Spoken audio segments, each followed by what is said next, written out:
So Marvel Comics has finally released the cover image for their first entry into the Alien universe. I love that they are using Alien as a starting point, even using the Alien font and title, whereas Dark Horse's comics mainly focused on aliens. It's all the same universe, but we know that the Xenomorph was handled a bit differently in both films. There's also something in the image here, and I have to say that overall I do like it, but there's something about it that's just wrong, and I don't mean that bendable inner jaw that everyone else has noticed.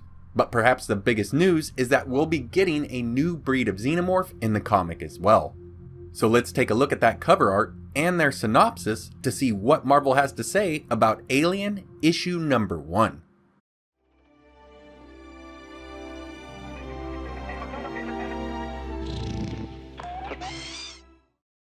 Now the following is taken right off of Marvel.com. Written by Philip Kennedy Johnson, who worked on Empire Captain America, with art by Salvador Larroca, artist on Doctor Doom, Alien number 1 will be a thrilling addition to the incredible legacy that began with the groundbreaking 1979 film. Featuring both new and classic characters from Earth and beyond, this bold take on the alien mythology will entertain both longtime fans and newcomers to the legendary horror science fiction saga. The new story will feature a Weyland-Yutani mercenary named Gabriel Cruz as he battles a deadly new breed of Xenomorph with the survival of his child hanging in the balance. No stranger to infusing horror with the classic Marvel storytelling, Philip Kennedy Johnson most recently shocked readers in the terrifying Marvel Zombies Resurrection series and had this to say on the Alien comic. Just as a reader and fan, I was excited as anyone when I heard the franchise was coming to Marvel, and when they asked me to write the launch, I was floored. I've been training my whole life for this gig without knowing it. Ever since seeing Ridley Scott's Alien at way too young an age, I've been obsessed with the Xenomorph, the single most iconic representation of terror on film. First off, I think they made a good decision in using Philip Kennedy Johnson for the comics writer. Many fans have worried that Disney, through Marvel, would tame the Alien and make it PG-13 or more kid-friendly. But to be honest, I knew that if they chose to, and it would make sense to do so, that they would have no problems with making an adult comic book. I mean, of course, Alien's Labyrinth for Dark Horse was really dark and grim, but the Punisher Max comics weren't exactly for kids. And it's not the only example. In the Ultimate Universe, the Blob ate the freaking Wasp.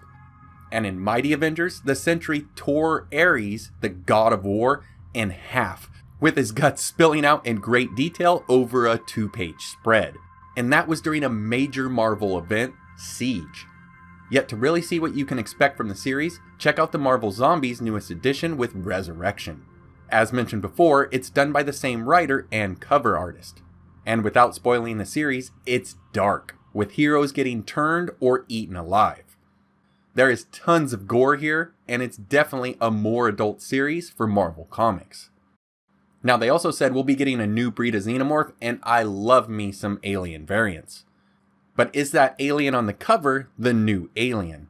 Well, it's got that bendy jaw that everyone's talking about, something we saw in Resurrection, the Alien movie, not the zombie comic. But what I noticed that just looked out of place is the extra dorsal spine or pipe hidden here on the leg. It's not even coming from a direction where it would connect to the body of the alien, so it's either an error or something new, I guess. And it's not the only weird add-on. Look over the Xeno's right shoulder, and it looks like there's an extra appendage there. It's too small and pointy to be a dorsal spine, and the spiked head support is right here, so it's not that. I also noticed that the ribcage bones seem to be angled out and almost sharpened like a blade. But who knows if these are just errors with the new artist handling the Xeno, or if it's the new alien breed that they mentioned. Even if the cover art image does have errors, I still can't wait to read the comic. For one, the artist inside is different than the cover artist. And again, I really like that they're using Alien and not Aliens as a starting point. So what do you guys think about this cover image? Did you see the extra alien parts too? And even so, are you still excited to read the comic when it comes out like I am?